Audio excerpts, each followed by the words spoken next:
대실릭 시청자 여러분 안녕하십니까? 티베트와 달라이라마, 티베트 중앙정부에 대한 주간 뉴스를 시작하겠습니다.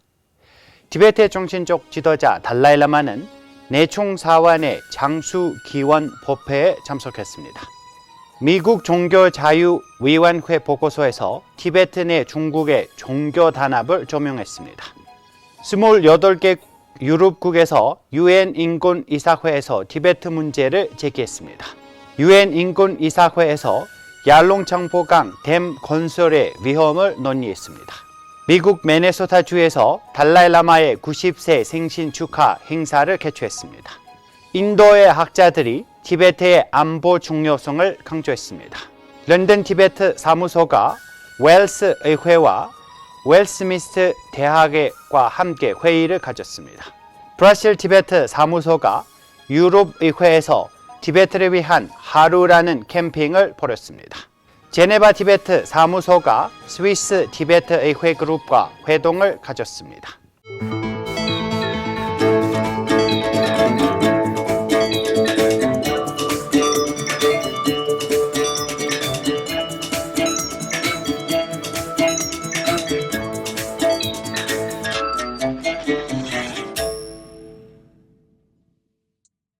(3월 24일) 내총 수도원의 승려들과 신도들이 달라이라마의 장수를 기원하는 법회를 올렸습니다.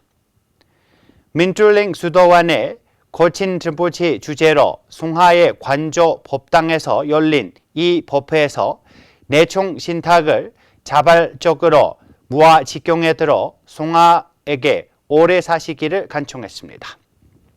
이에 달라이라마 송하는 지식 공유와 종생의 행복을 위해 헌신할 것을 강조했습니다. 3월 25일 미국 국제종교자유위원회는 2025년 연례 보고서를 발표하여 2024년에 중국의 종교자유 상황이 세계에서 가장 열악했다고 지적했습니다.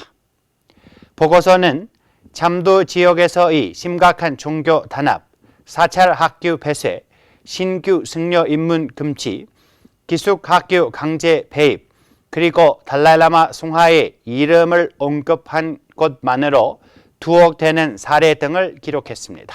또한 중국 정부가 달라이라마의 승계 과정에서 개입하려는 한다고 경고했습니다.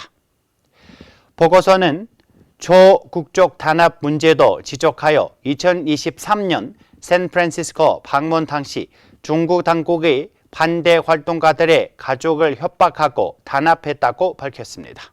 이에 미국 종교자유위원회는 미국 정부가 국제 파트너과 협력해 중국 내 종교 단합에 관여하는 관리들과 달라이라마 승계 개입 인사들에게 제재를 가할 것을 권고했습니다. 2025년 3월 20일 제85차 UN 인권이사회 회의에서 28개 유럽 국가들이 공통 성명을 통해 티베트의 악화되는 인권 상황에 대해 우려를 제기했습니다. 성명은 제네바 UN 사무소 주재 폴란드 상임 대표 이로슬라브 브로릴 대사가 낭독했습니다. 브로일서 대사는 중국의 인권 상황, 특히 티베트와 동투르크스탄에서의 단합과 초국적 단합 문제를 지적했습니다. 28개국은 성명을 통해 티베트의 기숙학교 강제 교육, 수력 발전소 반대 시위 단합, 티베트어 교육 제한 등을 심각한 문제로 꼽았습니다. 이들은 UN 인권 최고 대표와 특별 절차 담당자들의 티베트 방문 허용할 것을 중국에 촉구했습니다. 이에 제네바 티베트 사무소 틸레추키 대표는 각국의 지속적인 지지에 감사의 뜻을 표했습니다. 제네바 티베트 사무소가 UN 인권 담당관 분석 톱겔은 제85차 UN 인권이사회에서 연설하며 티베트 яр롱창포강의 매독담 건설이 초래할 위협을 강조했습니다. 그는 이 프로젝트가 티베트 생태계를 훼손하고 남아시아 수백만 명의 물 안전 위협할 것이라고 경고했습니다.